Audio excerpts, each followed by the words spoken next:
Today we have a very special guest with us, Professor Dr. Shahab Anam Khan.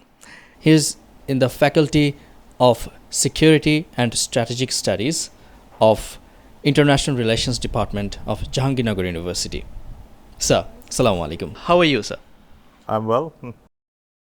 Right. So, in all the circumstances of the discussion we just had, do you think that the current government, the interim government, has anything to do, you want to advise something to the government of interim government of Bangladesh regarding regarding how to stop or how to tackle this propaganda that has been spreading? What measures should the government take? I think, frankly speaking, the initiative should come from India because a lot of disinformation and misinformation originates from our neighboring country.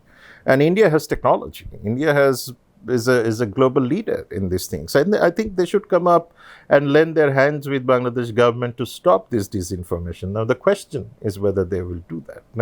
Because if disinformation becomes a propaganda machine, then it's a problem, right?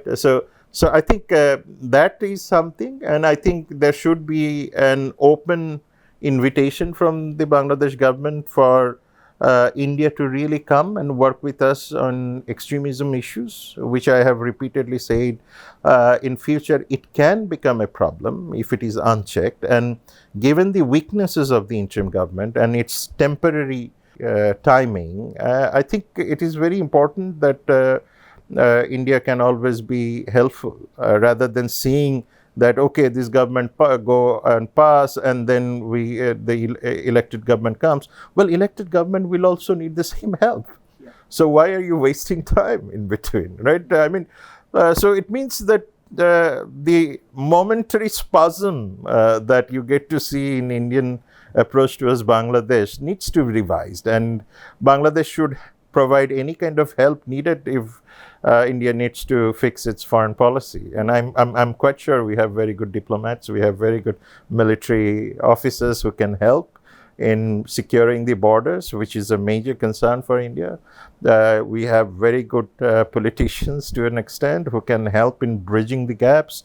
The young generation who has led this entire movement, there is a need for engaging with them.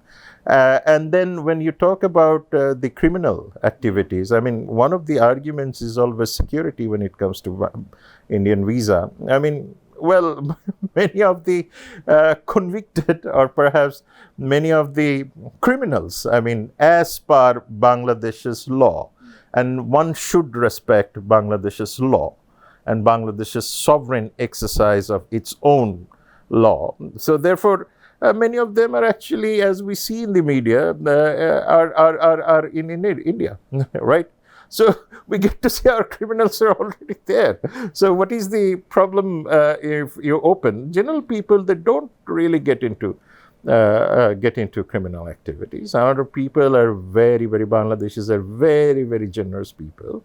They're extremely well behaved people, and you get to see that Bangladeshis don't get into any kind of trouble. They when they go to India, right? And I think Bangladesh's reputation globally as a very peaceful country is there. We are the only country in South Asia, if you look at, only country in South Asia that has no conflict baggage.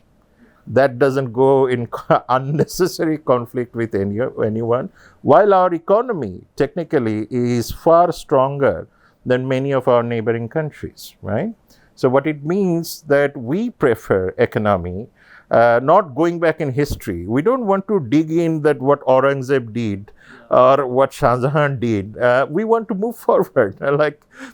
Politics should be about moving forward. Yes, we have got a little problem or perhaps a lot of debate about 1971, and some people are trying to undermine 1971 and so on. We get to see that.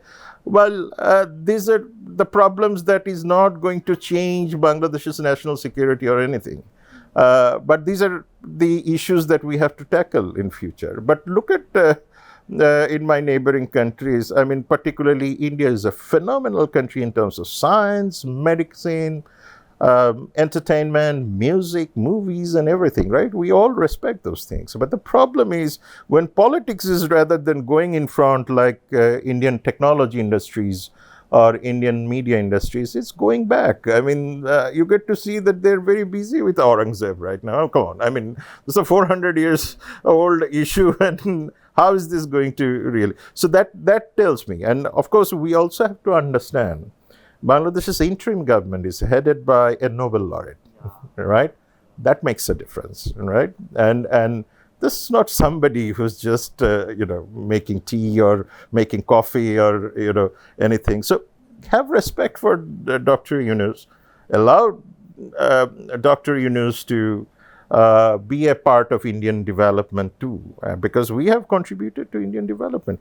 India's trade with China is more than $100 billion, right? With a trade deficit in favor of China, right? And when we have a deeper relationship with China, that money comes to Bangladesh, I mean, that relationship, and that helps us to circulate the money. We do trade in a cheaper way. We help in Indian economy. Our help in Indian economy, look at how much money do we spend in India, right? So I think we need to come out of those myopic understanding of politics. India needs to understand it's just a regional country. It is a nuclear power, so is Pakistan. And nowadays we are hearing that Myanmar is trying to get some nuclear technologies, peaceful though, and we're not going to have a very fantastic time ahead. So even if we have to stabilize Myanmar, we have to work together, India and Bangladesh. If we want to have Northeast India stabilized, we have to work together. I mean, if we have to really address China's security concerns, we have to work together too.